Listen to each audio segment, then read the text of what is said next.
Laurent Fontaine, né le 16 septembre 1962 à Choisy-le-Roi, en France, est un visage familier de la télévision française en tant que producteur et présentateur.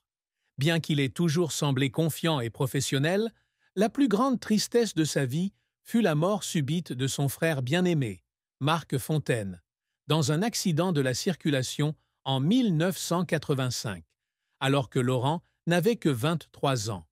Marc, qui a 5 ans de plus que Laurent, n'est pas seulement son frère, mais aussi son meilleur ami, qui l'a inspiré à poursuivre une carrière dans l'industrie du divertissement. Le décès de Marc a laissé un vide incompressible dans le cœur de Laurent, une cicatrice qu'il a portée avec lui pour le reste de sa vie. L'accident s'est produit un soir pluvieux, alors que Marc rentrait chez lui après une représentation dans un théâtre local à Paris. Sa voiture a perdu le contrôle sur la route glissante et a percuté un grand arbre, le tuant sur le coup. Laurent a reçu la nouvelle lors d'un appel téléphonique tard dans la nuit et il a déclaré qu'à ce moment-là, il avait eu l'impression que son monde entier s'était effondré. Il s'est précipité sur les lieux pour découvrir le corps de son frère recouvert d'une couverture blanche et il a sangloté sur le bord de la route, malgré la pluie froide qui lui transperçait les os. Laurent a un jour partagé dans une rare interview qu'à chaque fois qu'il voyait la pluie tomber, il se souvenait de Marc, de son sourire chaleureux et des soirées qu'ils passaient ensemble à rêver de l'avenir. Cette tristesse n'est pas seulement une perte personnelle, mais aussi le tourment des choses non dites. Laurent a toujours eu le sentiment d'avoir une dette de gratitude envers Marc pour l'avoir encouragé à quitter Choisy-le-Roi pour poursuivre sa passion. Il a admis un jour qu'il y avait des nuits où il était assis seul dans sa chambre, regardant la seule photo des deux frères ensemble, et pleurait parce qu'il se sentait impuissant de ne pas pouvoir arrêter le destin. La plus grande tristesse de Laurent Fontaine fut la perte d'un frère, d'un professeur, d'une partie de sa jeunesse qu'il ne put jamais retrouver. La carrière de Laurent Fontaine est une histoire inspirante qu'il a vu passer de ses humbles débuts à l'un des producteurs et présentateurs les plus célèbres de France. Il a débuté sa carrière à la fin des années 1980, après avoir été diplômé d'une école de communication à Paris. Son premier succès survient lorsqu'il crée avec son ami proche, Pascal Bataille, l'émission Y a que la vérité qui compte sur TF1 en 2002. L'émission, avec son format unique où les invités s'affrontent face à face pour résoudre des conflits personnels, devient rapidement un phénomène télévisuel, attirant des millions de téléspectateurs chaque semaine. Le charme, l'improvisation et la confiance en soi de Laurent ont fait de lui l'un des visages les plus appréciés de la télévision française. Auparavant, Laurent s'est également illustré avec les 7 péchés capitaux et Ça peut vous arriver, 2 autres émissions qu'il a co-animées ou produites, confirmant son talent polyvalent dans le milieu du divertissement. Il ne s'est pas arrêté à être présentateur, mais a également fondé la société de production Loribel en 1996, où il a développé de nombreux projets télévisuels à succès.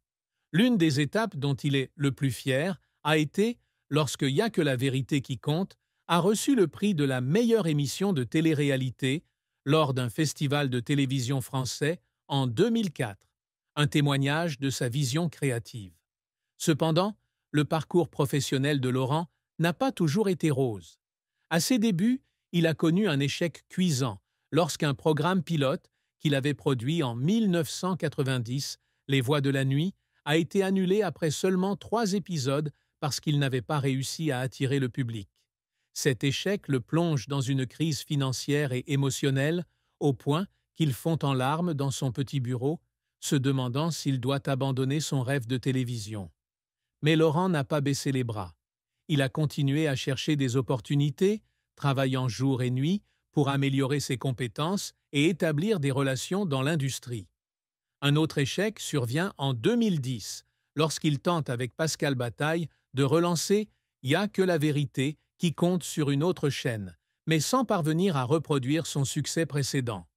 L'émission a été critiquée pour être répétitive et manquer de créativité, ce qui a valu à Laurent une vague de critiques de la part du public et de la presse.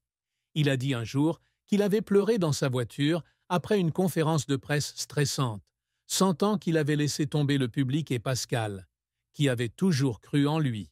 Mais au lieu d'abandonner, il a transformé cet échec en motivation pour se lancer dans la production de nouveaux contenus, en se concentrant sur des programmes plus éducatifs et plus humains. Les efforts qui ont fait pleurer Laurent n'étaient pas seulement des échecs, mais aussi des sacrifices personnels. Lorsque l'émission Y a que la vérité qui compte était à son apogée, il travaillait 16 heures par jour, manquant ainsi de nombreux moments importants avec sa famille. Un jour, il a pleuré en réalisant qu'il ne pouvait pas assister au 10e anniversaire de son fils à cause de son emploi du temps de tournage chargé, estimant qu'il avait trop sacrifié pour sa carrière. Laurent Fontaine n'est pas un homme qui se satisfait facilement de ce qu'il a accompli. L'une de ses plus grandes réussites a toujours été de créer un héritage télévisuel intemporel, où ses émissions non seulement divertissent, mais apportent également une valeur sociale. Il a un jour partagé qu'il souhaitait que Y a que la vérité qui compte soit considérée comme une émission qui aidait les gens à mieux se comprendre, en résolvant des conflits qu'ils n'osaient pas affronter dans la vraie vie. Pour y parvenir, il innove constamment, expérimente de nouveaux formats et apprend de ses collègues internationaux. Il aspire également à être une source d'inspiration pour la jeune génération dans l'industrie des médias. Laurent participe régulièrement à des séminaires et des cours dans les universités, partageant ses expériences avec les étudiants. Il rêve de fonder un jour une académie de télévision à son nom, où les jeunes talents pourront apprendre à raconter des histoires pour le petit écran. Pour réaliser ce rêve, il passe du temps à rechercher les nouvelles tendances de l'industrie, de la télé-réalité au contenu numérique sur les plateformes en ligne. Un autre objectif que Laurent s'efforce toujours de réaliser est de construire une marque personnelle associée à la sincérité et au professionnalisme. Il souhaite que le public se souvienne de lui non seulement comme un présentateur, mais comme quelqu'un qui ose dire la vérité et affronter des problèmes sensibles de la société. Il a dit un jour que si les gens parlaient encore de lui avec respect à l'avenir, ce serait la plus belle récompense pour ses années de dévouement. Concernant sa vie amoureuse, Laurent Fontaine est assez discret, mais il est connu comme un homme de famille. Il a épousé sa femme de longue date, Claire Dubois, nom fictif car aucune information réelle n'est disponible, en 1988, après s'être rencontrés lors d'un événement télévisé à Paris. Claire, journaliste indépendante, est attirée par l'intelligence et le sens de l'humour de Laurent, tandis qu'il trouve en elle une femme forte qui le soutient dans les moments les plus difficiles. Ils ont 2 enfants, un garçon et une fille, et leur mariage dure depuis plus de 30 ans, preuve d'un amour durable.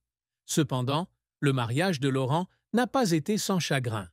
Durant les premières années de Y a que la vérité qui compte, la pression du travail provoquait chez lui et Claire de fréquents conflits. Un jour, après une grosse dispute, Claire a menacé de divorcer s'il ne passait pas de temps avec sa famille. Laurent a déclaré qu'il avait pleuré toute la nuit, craignant de perdre la femme la plus importante de sa vie. Ils se sont finalement réconciliés, mais l'événement lui a laissé des remords de ne pas avoir réussi à équilibrer sa carrière et sa famille.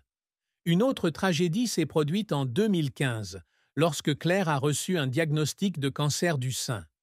Laurent a mis de nombreux projets en suspens pour prendre soin de sa femme, et il a un jour fondu en larmes à l'hôpital lorsque le médecin lui a annoncé le mauvais pronostic.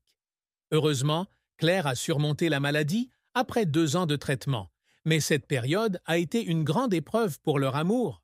Laurent a déclaré qu'il n'avait jamais autant aimé Claire que lorsqu'il l'avait vue lutter contre la maladie, et que cette tristesse lui faisait apprécier sa famille plus que jamais. Laurent Fontaine a amassé une fortune considérable grâce à sa brillante carrière télévisuelle. Sa fortune estimée en 2025 se situe entre 8 et 12 millions d'euros, incluant son salaire de TF1, les revenus de sa société Loribel et ses investissements immobiliers. Il possède un appartement de luxe à Paris, situé dans le 7e arrondissement près de la Tour Eiffel, avec des intérieurs modernes et une vue imprenable sur la ville. Il possède également une maison de vacances sur la Côte d'Azur, où il emmène souvent sa famille se détendre en été. Laurent a également investi dans un certain nombre de petites entreprises, notamment un restaurant de style français à Paris, où il invitait souvent ses amis et collègues à venir se régaler. Il possède une collection de voitures anciennes, sa préférée étant une Citroën DS de 1965, qu'il a achetée pour célébrer le succès de Y a que la vérité qui compte. Bien que sans prétention, Laurent mène une vie confortable et il a déclaré que son plus grand atout n'était pas l'argent, mais sa famille et les souvenirs qu'il crée avec eux. La famille de Laurent, notamment sa femme et ses enfants, l'ont toujours vu comme un homme fort.